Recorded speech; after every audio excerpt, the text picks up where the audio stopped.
लोकशाहीमध्ये नागरिकांनी दिलेला कौल तुम्हाला मान्य करावा लागेल.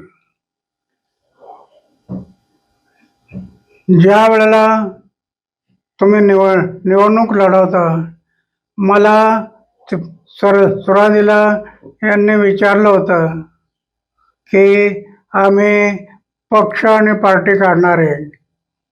मी केजरीवालला याच्यासाठी बरोबर घेतलं होतं की पक्ष आणि पार्टी नाही, पक्ष आणि पार्टी विरहित समाजाची सेवा करायची, देशाची सेवा करायची. पण त्याने नंतर पक्ष आणि पार्टी काढली आणि तो डाऊन झाला. शेवटी पक्ष आणि पार्टी म्हणला की हौसे नवसे गवसे सगळे येतात आणि सगळे एकदम मध्ये आले की मग डाऊन होतात. माझ्यावरती काय कमी बोट उठवलं नाही.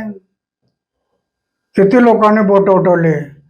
मी आंदोलन केली, आंदोलनामध्ये माझ्यावर बोट उठवली, पण कोणाचं काही चाललं नाही की आचार शुद्ध आहेत, विचार शुद्ध आहेत, जीवन निष्कलंक आहे, जीवनात त्याग आहे, अपमान पचवण्याची शक्ती आहे. कोणाचं काही चाललं नाही, आपोआप डाऊन व्हायचे. हे याचं पाऊल चुकलं. आता त्यांच्या मंत्र्यांवरती भ्रष्टाचाराचे आरोप लागले, त्यांच्यावरती भ्रष्टाचाराचे आरोप लागले, काही काळ ते जेलमध्ये पण राहून आले. कुठेतरी त्याचा फटका बसलाय त्यांना.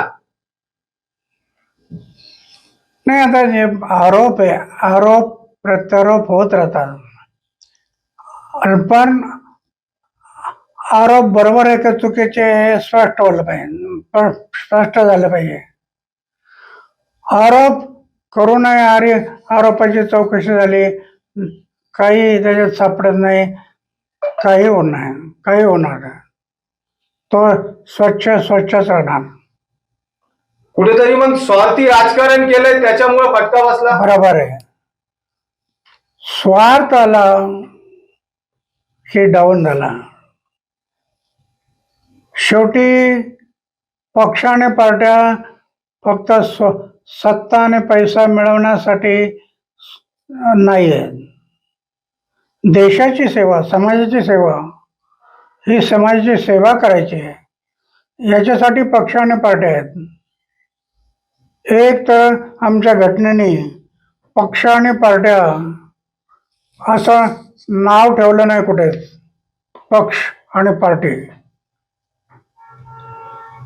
फक्त व्यक्ती आहे, पण त्याच्या कार्यप्रणालीवरती पक्ष आणि पार्ट्या हे हे हे लढवत गेले आणि पक्ष आणि पार्ट्यामध्ये जे पावलं चुकले ते जनतेने नाकारले. ज्या ज्या लोकांचे पक्ष आणि पार्ट्यांचे पावलं चुकले त्यांचे जनतेने नकार दिला. ओके.